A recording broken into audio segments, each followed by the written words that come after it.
ഇന്നൊരു വൈകുന്നേരമൊക്കെ ആയപ്പോഴാട്ടോ ഇന്ന് കിച്ചണൊക്കെ ഒന്ന് ക്ലീൻ ചെയ്യാൻ വേണ്ടിയിട്ട് എഴുന്നേറ്റ് വന്നത്. രാവിലെ ഈ ഫുഡെല്ലാം വെച്ച് കുറേ നേരം നിൽക്കുമല്ലോ, അന്നേരം പിന്നെ ഒരുപാട് നേരം ഇനിയും നിൽക്കേണ്ടെന്ന് പറഞ്ഞ് അങ്ങനെയെങ്കിലും പോയി കിടന്നു. അത് കഴിഞ്ഞ് പിന്നെ ഉച്ചക്കലത്തെ ഫുഡൊക്കെ കഴിക്കാനായിട്ടോ എഴുന്നേറ്റ് വന്നേ. അങ്ങനെ അങ്ങ് വൃത്തികേടാക്കിയിട്ടില്ല, ഒരുവിധം ഒന്ന് ഒതുക്കി ഈ വാഷിംഗ് ബേസിനിൽ പാത്രങ്ങളൊക്കെ എടുത്തിട്ടിട്ടാണ് ഞാൻ പിന്നെ പോയത്, വെള്ളമൊക്കെ ഒഴിച്ചിട്ടിട്ട്.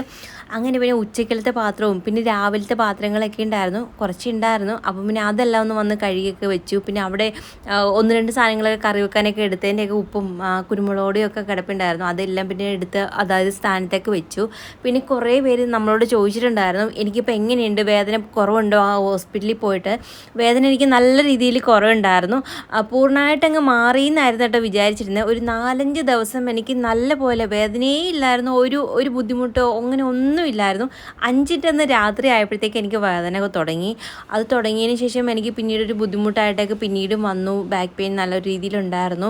അപ്പോൾ അത് കഴിഞ്ഞ് റെസ്റ്റൊക്കെ എടുക്കുന്നുണ്ട്. പിന്നെ അവർ പറഞ്ഞ എക്സസൈസൊക്കെ ചെയ്യുന്നുണ്ട്, അങ്ങനെ പോവുകയാണ്. പിന്നെ അവർ പറഞ്ഞായിരുന്നു എല്ലാവർക്കും പെട്ടെന്ന് കുറയത്തില്ല, പതുക്കെ കൊണ്ടേ കുറയത്തുള്ളൂ എന്നുള്ള രീതിയിൽ. അപ്പോൾ എനിക്ക് ഇനി എന്തെങ്കിലും ബുദ്ധിമുട്ടോ എന്തെങ്കിലും വേദനയോ ഒക്കെ വരുവാണെങ്കിൽ ചെല്ലാനായിട്ടോ പറഞ്ഞേ, വിളിച്ച് ചോദിച്ചിട്ട്.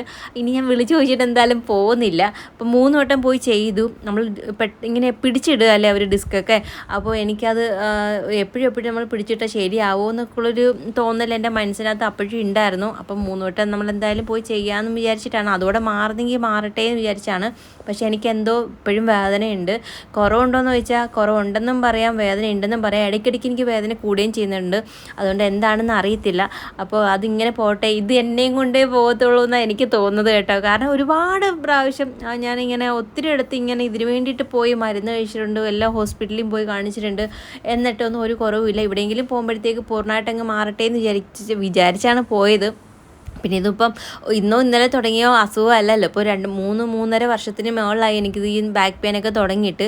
ഡിസ്കിൻ്റെ പ്രോബ്ലമൊക്കെ ആയിട്ട് 2 കൊല്ലം കൊണ്ടായിട്ടേ ഉള്ളൂ, എന്നാലും ബാക്ക് പെയിൻ ഉണ്ടായിരുന്നു. അപ്പം അവർ പറയുന്നുണ്ടായിരുന്നു ഇത്ര നാളത്തെ ഇതായതുകൊണ്ട് പതുക്കെ മാറത്തുള്ളൂ എന്നുള്ള രീതിയിൽ. എന്തായാലും അവർ പറഞ്ഞ എക്സസൈസും കാര്യങ്ങളൊക്കെ ആയിട്ട് മുന്നോട്ട് പോകാം. അത് കഴിയുമ്പോഴത്തേക്ക് പതുക്കെ കൊണ്ട് കാണാം വല്ല ഹോസ്പിറ്റലിൽ, അത് ഈ ആയുർവേദ ഹോസ്പിറ്റലിൽ പോയി തടവിക്കുകയോ അങ്ങനെ എന്തെങ്കിലും ചെയ്യാൻ പറ്റുമെങ്കിൽ അങ്ങനെ കാണാം ട്രീറ്റ്മെൻറ്റ് എടുക്കാം എന്നും പറഞ്ഞ് ഇരിക്കുകയാണ്. പിന്നെ കുറേ പേര് പറഞ്ഞിട്ടുണ്ടായിരുന്നു ഇവിടെ എങ്ങനെയുണ്ടെന്നൊക്കെ ചോദിച്ചിട്ട്. അവിടെ ഒരുപാട് പേർക്കും മാറ്റമുണ്ട്, എനിക്ക് മാത്രമേ ഉള്ളൂ കേട്ടോ ഇങ്ങനെയൊക്കെ ഉള്ള പ്രശ്നങ്ങൾ. എവിടെ ചെന്നാലും ഇല്ല, പാവി ചെല്ലുന്നിടം പാതാളം എന്ന് പറയുന്ന പോലെ എവിടെ ചെന്നാലും നമ്മളുടെ അവസ്ഥ ഇതൊക്കെ തന്നെയാണ്. എല്ലാവർക്കും മാറ്റമുണ്ട് എന്നും പറഞ്ഞ് അറിഞ്ഞിട്ടാണ് നമ്മൾ അങ്ങോട്ട് പോയത്. പക്ഷേ എനിക്ക് മാത്രം എന്താ ഇങ്ങനെയൊക്കെയെന്ന് എനിക്കറിയത്തില്ല. അപ്പോൾ നിങ്ങൾ പോയി നോക്കുന്നെങ്കിൽ നോക്കുക കേട്ടോ. പിന്നെ നമ്മുടെ ഒരു ഫാമിലി മെമ്പർ ഞാൻ പറഞ്ഞിട്ടുണ്ടായിരുന്നു, ആ കുട്ടി പറഞ്ഞിട്ടാണ് ഞാൻ പോയത്. അവരുടെ ഫാമിലിയിലുള്ള മിക്ക ആൾക്കാർക്ക് ഇങ്ങനെയൊക്കെ ഉള്ള പ്രശ്നങ്ങൾ വന്നിട്ട് അവർ മാറിയെന്ന് അറിഞ്ഞതുകൊണ്ട് തന്നെയാണ് ഞാൻ പോയത്. പിന്നെ കുറേ പേരും പറഞ്ഞിട്ടുണ്ടായിരുന്നു അവിടെ നല്ലതാണൊക്കെ. എന്തോ എനിക്കതങ്ങോട്ട് ശരിയാവുന്നില്ല, ഓരോരുത്തർക്കും ശരീരപ്രകൃതി ഓരോ രീതി ആയിരിക്കത്തില്ല, അതുകൊണ്ടൊക്കെ ആയിരിക്കാം. എന്തായാലും നിങ്ങൾ പോയി നോക്കുന്നെങ്കിൽ നോക്കുക കേട്ടോ. പിന്നെ ഞാൻ തുണിയെല്ലാം കഴുകിയിട്ടു, കുറച്ചുണ്ടായിരുന്നു, അത് ഞാൻ പിന്നെ ഈ സോപ്പ് പൊടിയിലൊക്കെ മുക്കി വെച്ചിട്ട് അങ്ങനെ അങ്ങ് കൈ കൊണ്ട് അലമ്പിയൊക്കെ അങ്ങ് ഇടാറാട്ടോ. ഇപ്പോൾ കുനിഞ്ഞിന്ന് അങ്ങനെ ചെയ്യാനൊന്നും പറ്റത്തില്ല, അതുകൊണ്ട് ഇപ്പോൾ അങ്ങനെയൊക്കെയാണ് ചെയ്യുന്നത്. അങ്ങനെ തുണിയെല്ലാം കഴുകിയിട്ടു. അത് കഴിഞ്ഞിട്ട് പിന്നെ രാത്രിയിലേക്ക് എന്തെങ്കിലും ഉണ്ടാക്കണമല്ലോ, അപ്പം നേരത്തെ അങ്ങ് ഉണ്ടാക്കാമെന്ന് വെച്ചു. വൈകുന്നേരം നമുക്ക് ചായയോടെ കഴിക്കാനും ഒന്നും ഇരിപ്പില്ല, അപ്പോൾ കുഞ്ഞും വരുമ്പോഴേ വിഷമെന്നൊക്കെ ആയിരിക്കും വരുന്നത്. അപ്പോൾ എന്തെങ്കിലും ഉണ്ടാക്കി വെക്കുകയാണെങ്കിൽ ആളൊന്ന് കുളിച്ച് ഫ്രഷ് ആയിട്ട് കഴിക്കുമല്ലോ. അപ്പോൾ ഇന്ന് നമുക്ക് പാൽ കൊഴുക്കട്ടയായിട്ട് ഉണ്ടാക്കുന്നത്. അതിനുവേണ്ടി ഞാൻ എന്തൊക്കെയാണ് ചെയ്യുന്നതെന്ന് കാണിച്ചു തരാം. അപ്പോൾ 1 കപ്പ് മാവ് അരിപ്പൊടിയായിട്ടും എടുത്തേക്കുന്നത്, അതിനകത്ത് കുറച്ച് നെയ്യ്, 1 ടീസ്പൂൺ നെയ്യ്, പിന്നെ ആവശ്യത്തിന് ഉപ്പ് കുറച്ചേ ചേർക്കുന്നുള്ളൂ കേട്ടോ. അതും കൂടി ചേർത്ത് നല്ല രീതിയിലൊന്ന് മിക്സ് ചെയ്തെടുക്കണം. അത് കഴിഞ്ഞ് നല്ല തിളച്ച വെള്ളമായിട്ട്, നല്ലപോലെ വെട്ടി തിളച്ച വെള്ളം അതിനകത്ത് കുറേശ്ശെയായിട്ട് ഇങ്ങനെ ചേർത്തിട്ട് മിക്സ് ചെയ്ത് പതുക്കെ ഒന്ന് ഇളക്കി കൊടുത്തുകൊണ്ടേയിരിക്കണം. ഇതിനകത്ത് ഈ സംഭവം എല്ലാം കൂടി ചേർത്ത് വരുമ്പം തന്നെ നല്ലൊരു മണമായിട്ട്, ഈ നെയ്യൊക്കെ ഒഴിക്കുമ്പം തന്നെ അതിങ്ങനെ ഇളക്കി എടുക്കുമ്പോൾ തന്നെ ആ നെയ്യുടെ ഒരു മണം ഇങ്ങനെ വന്നിട്ടേ ഇരിക്കും കേട്ടോ. പിന്നെ ഞാൻ എടുത്തേക്കുന്ന അരിപ്പൊടി എന്ന് വെച്ചാൽ വറുക്കാത്ത അരിപ്പൊടി ആട്ടോ, വറുത്ത അരിപ്പൊടി അല്ല എടുത്തേക്കുന്നത്. വറുത്ത അരിപ്പൊടി എടുത്താലും നല്ലതാണ്.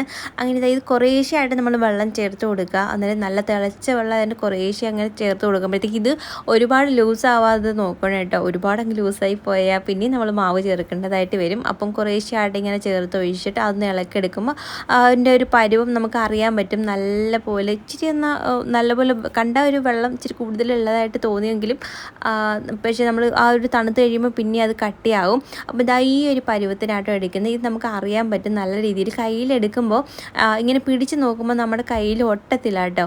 നല്ല ഒരു സോഫ്റ്റായിട്ടിരിക്കും, ഭയങ്കര സോഫ്റ്റായിട്ടിരിക്കും കേട്ടോ മാവ്. അപ്പോൾ ഈ ഒരു പരുവത്തിന് എടുക്കുക. പിന്നെ ഇച്ചിരി ഒന്ന് ചൂടാറിയതിന് ശേഷം ഇത് നന്നായിട്ട് ഇളക്കി കൊടുക്കുക. നല്ല ചൂടാണെങ്കിൽ നമുക്ക് ഇളക്കാൻ ഭയങ്കര ബുദ്ധിമുട്ടല്ലേ, നമ്മൾ തിളച്ച വെള്ളമല്ലേ ഒഴിച്ചു കൊടുക്കുന്നത്. അപ്പോൾ ഞാനിത് കുറച്ച് കഴിഞ്ഞപ്പോൾ തന്നെ ഇളക്കാൻ തുടങ്ങി. പക്ഷേ ചൂട് പോയെന്നും പറഞ്ഞിട്ടാട്ടോ. പക്ഷെ നല്ല ചൂട് അത്യാവശ്യം ഉണ്ടായിരുന്നു. എന്നാലും പതുക്കെ ഒന്ന് നനച്ച് കൊടുക്കുന്നുണ്ട്. ആ ചൂടോടെ നനയ്ക്കുമ്പോൾ നല്ല സോഫ്റ്റ് ആവും കേട്ടോ മാവ്.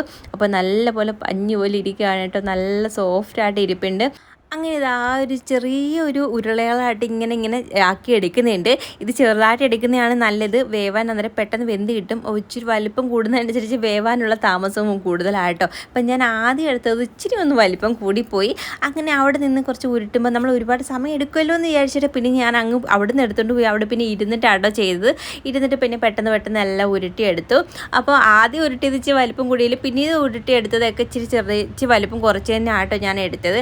അങ്ങനെ നമ്മുടെ ഉരുളകളൊക്കെ റെഡി ആയിട്ടുണ്ട്. അപ്പോഴത്തേക്ക് കുഞ്ഞൻ വന്നിട്ടുണ്ടായിരുന്നു കേട്ടോ. അപ്പം എൻ്റെ അടുത്ത് ചോദിക്കായിരുന്നു, നല്ല മണം വരുന്നുണ്ടല്ലോ. ഇത് നമ്മൾ ഉരുട്ടുമ്പം തന്നെ നല്ലൊരു മണമായിട്ടോ ആ നെയ്യുടെയൊക്കെ.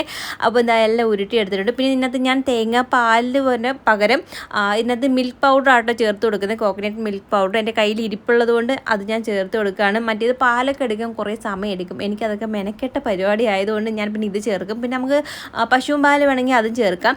അപ്പോൾ ഞാൻ 1 കപ്പ് വെള്ളത്തിനകത്ത് 1 ടേബിൾ സ്പൂൺ പൗഡർ ആട്ടോ ചേർത്തിട്ട് മിക്സ് ചെയ്തിട്ട് പിന്നെ അതാണ് ചേർത്ത് കൊടുത്തത്. അപ്പോൾ ഇത് നമ്മൾ 2ാം പാലെന്നൊക്കെ പറഞ്ഞ് എടുക്കത്തില്ലേ, അപ്പം കട്ടി കുറച്ചിട്ടുള്ളത്. അങ്ങനെ അത് വെച്ചു. അത് നല്ലപോലെ ഒന്ന് ചൂടൊക്കെ ആയി തിളച്ച് വരുന്ന സമയത്ത് നമ്മൾ ഉരുട്ടി വെച്ചിരുന്ന ഈ ബോൾസും കൂടെ അതിനകത്തോട്ട് ഇട്ട് കൊടുക്കുന്നുണ്ട്. പിന്നെ ആദ്യം തന്നെ ഇളക്കാൻ നിൽക്കരുത്, അതൊന്ന് തിളച്ച് വന്നതിന് ശേഷം മാത്രമേ ഇളക്കുക, ഇല്ലെങ്കിൽ അത് പൊടിഞ്ഞു പോകും കേട്ടോ. നമ്മൾ ഇടുന്ന ബൗൾസ് നല്ല സോഫ്റ്റായിട്ടല്ല ഇരിക്കുന്നത്. പിന്നെ 3 ഏലക്കയും കൂടെ ഞാൻ പൊട്ടിച്ച് അതിനകത്ത് ഇട്ട് കൊടുക്കുന്നുണ്ട്. പിന്നെ ആവശ്യത്തിന് മധുരം, ഞങ്ങൾക്ക് മധുരം അങ്ങോട്ട് അധികം പറ്റാത്തത് കൊണ്ട് കൂടുതലായി കഴിഞ്ഞാൽ കുഞ്ഞും കഴിക്കത്തേ ഇല്ല കേട്ടോ. അതുകൊണ്ട് ഞാൻ 1.5 ടേബിൾ സ്പൂൺ മധുരമായിട്ടോ പഞ്ചസാരയാണ് ചേർത്ത് കൊടുക്കുന്നത്. അത് കഴിഞ്ഞാൽ അത് നല്ലപോലെ തിളച്ചൊന്ന് വെന്ത് പാകമായി വന്നിട്ടുണ്ടായിരുന്നു. അപ്പോൾ അതിനകത്തോട്ട് നമ്മൾ 1ാം പാലാണ് ചേർക്കുന്നത്. അത് 3 ടേബിൾ സ്പൂൺ കോക്കനട്ട് മിൽക്ക് പൗഡറിനകത്ത് കുറച്ച് വെള്ളത്തിനകത്ത് ഞാൻ കലക്കിയെടുത്താണ്, 1 ഗ്ലാസ് വെള്ളത്തിൽ കലക്കിയെടുത്ത് അതും കൂടെ ചേർത്ത് ഒഴിച്ചു. അത് നല്ലപോലെ ചൂടായാൽ മാത്രം മതി, തിളച്ചാൽ പിരിഞ്ഞു പോകുമെന്ന് എല്ലാവർക്കും അറിയാം. അപ്പോൾ ചൂടായി എടുത്തിട്ടുണ്ട്. പിന്നെ ഞാൻ കുറച്ച് നെയ്ക്കകത്ത് തേങ്ങാക്കൊത്തും കൂടെ വറുത്ത് കോരി അതിനകത്ത് ഇട്ട് കൊടുക്കുന്നുണ്ട്. ഇത് ഇടുമ്പോൾ ഭയങ്കര ടേസ്റ്റിയും ഭയങ്കര മണവും ആട്ടോ. അപ്പോൾ തേങ്ങാക്കൊത്ത് ഇത് എൻ്റെ രീതിയിലാണ് ഞാൻ ചെയ്യുന്നതെന്ന് നേരത്തെ പറഞ്ഞല്ലോ. ഇങ്ങനെയൊക്കെയാണോ ആരെങ്കിലും ചെയ്യുന്നതെങ്കിൽ അതൊന്ന് കമൻറ്റ് ചെയ്യണം കേട്ടോ. അപ്പോൾ ഈ തേങ്ങാക്കൊത്ത് ഈ നെയ്യിൽ വറുത്തിടുമ്പോൾ ഭയങ്കര ടേസ്റ്റാണ്. പിന്നെ ഇതിനകത്ത് നമുക്ക് അണ്ടിപ്പരിപ്പ് മുന്തിരിങ്ങയൊക്കെ വേണമെങ്കിൽ ചേർത്ത് കൊടുക്കാം കേട്ടോ. ഈ തേങ്ങാക്കൊത്ത് എന്തായാലും നിങ്ങൾ ഇടണം കേട്ടോ. അങ്ങനെ അതും കൂടി ഇട്ടതിന് ശേഷം നല്ലപോലെ ഒന്ന് അടച്ച് വെച്ചിട്ട് നേരം അതവിടെ ഇരിക്കട്ടെ എന്ന് വിചാരിച്ചൊന്ന് തണുക്കാൻ വേണ്ടിയിട്ട്. അപ്പം ചെറു ചൂടോടെ വിളമ്പി കഴിക്കുന്നതായിരിക്കും ഭയങ്കര ടേസ്റ്റ്. അങ്ങനെ ഇത് നമ്മൾ തുറന്നപ്പം തന്നെ നല്ലൊരു മണം വരുന്നുണ്ട്. അപ്പോൾ ഇതൊന്ന് കലക്കി ആ തേങ്ങാക്കൊത്ത് എല്ലായിടും ഒന്ന് മിക്സ് ആവണമല്ലോ. അങ്ങനെ പതുക്കെ ഒന്ന് കലക്കി കോരി ഒഴിക്കുന്നുണ്ട്. എൻ്റെ പൊന്നോ, ഇപ്പം തന്നെ നല്ല രസമായിട്ടോ കാണാൻ വേണ്ടിയിട്ട്. അത് കോരി ഒഴിക്കുമ്പോൾ ചെറിയ ബൗൾസൊക്കെ ആയിട്ട് കിടക്കുന്ന കാണുമ്പം തന്നെ അങ്ങനെ പിന്നെ അതും എടുത്തുകൊണ്ട് ഞങ്ങളിതാ കഴിക്കാൻ പോയി. സംഭവം കിടു ടേസ്റ്റായിരുന്നു. അപ്പോൾ ഇത് ഞാൻ ഒന്ന് ചുമ്മാ ട്രൈ ചെയ്ത് നോക്കിയാണ് ഈ തേങ്ങാക്കൊത്തൊക്കെ ഇട്ടിട്ട്. പക്ഷേ ഭയങ്കര ടേസ്റ്റാണ്. ഇത് വീട്ടിൽ നിൽക്കുമ്പോൾ അമ്മ എനിക്ക് ഉണ്ടാക്കി തരും. അതിനകത്ത് തേങ്ങാക്കൊത്തൊന്നുമില്ല, സാധാരണ നമ്മൾ തേങ്ങാപ്പാലിനകത്ത് ഉണ്ടാക്കുന്ന പോലെ അങ്ങനെ ആട്ടോ ചെയ്ത് തരുന്നത്. പക്ഷേ ഇതൊന്ന് ട്രൈ ചെയ്യേണ്ട ഒരു കാര്യം തന്നെയാണ്. അത്രയ്ക്ക് കിടു ടേസ്റ്റാണ്, ഭയങ്കര ടേസ്റ്റാണ് കേട്ടോ. അപ്പോൾ എല്ലാവരും ഇതേപോലെ അല്ല ചെയ്തെങ്കിൽ ഇതുപോലെ ചെയ്ത് നോക്കിയിട്ട് എൻ്റെ അഭിപ്രായം നിങ്ങൾ കമൻറ്റ് ബോക്സിൽ അറിയിക്കാൻ മറക്കരുത് കേട്ടോ. കുഞ്ഞിന് ഭയങ്കരമായിട്ട് ഇഷ്ടപ്പെട്ടു. ഇതിന് മുന്നേ ഞാൻ പാൽക്കൊഴുക്കട്ട ഉണ്ടാക്കിയിട്ടുണ്ട്, അതായത് കല്യാണം കഴിഞ്ഞ സമയത്ത് നമ്മൾ കായംകുളത്ത് നിൽക്കുന്ന സമയത്തായിരുന്നു കേട്ടോ. അപ്പോൾ ഇതിന് കുഞ്ഞായിട്ടാണ് ഉണ്ടാക്കിയെടുത്തത്. അന്ന് ഒരുപാട് സമയം എടുത്തൊക്കെ ചെയ്തായിരുന്നു. പക്ഷേ അന്ന് ഇച്ചിരി മധുരം കൂടിയതുകൊണ്ട് കുഞ്ഞിന് അങ്ങനെ അധികം കഴിച്ചില്ല. അതുകൊണ്ട് ഈ പ്രാവശ്യം മധുരം പാകത്തിനേ ഉള്ളായിരുന്നു. പിന്നെ ഇതൊന്ന് കുറുകി കിട്ടാൻ വേണ്ടിയിട്ട് നമ്മൾ ഉണ്ടാക്കുന്ന സമയത്ത് തേങ്ങാപ്പാൽ വെക്കുമ്പോൾ അതിനകത്ത് 1 ടേബിൾ സ്പൂൺ അരിപ്പൊടിയും കൂടെ ചേർത്ത് നല്ല രീതിയിൽ മിക്സ് ചെയ്തെടുക്കുമ്പോൾ നല്ല രീതിയിൽ കുറുകി കിട്ടും. ഇത് പിന്നെ ഞാൻ അങ്ങ് വിട്ടുപോയിട്ടുണ്ടായിരുന്നു, അതുകൊണ്ട് ചേർത്തിട്ടില്ല. പിന്നെ ആദ്യം ഞാൻ വെച്ചിരുന്ന പാത്രത്തിനകത്ത് അടിക്ക് പിടിച്ചുകൊണ്ട് വേറൊരു പാത്രത്തിൽ മാറ്റിയിട്ടാണ് ഉണ്ടാക്കിയത്. ആ സമയത്ത് ഇളക്കിയപ്പോൾ ഇനി ഉടഞ്ഞുകൊണ്ടാണോ എന്ന് അറിയത്തില്ല. എനിക്ക് പക്ഷേ നല്ല രീതിയിൽ കുറുകി തന്നെ ആട്ടോ കിട്ടിയത്. അപ്പോൾ നമ്മുടെ വീഡിയോ ഇത്രയൊക്കെ ഉള്ളൂ. അടുത്ത വീഡിയോ കാണുന്നതായിരിക്കും. Tata bye bye, see U.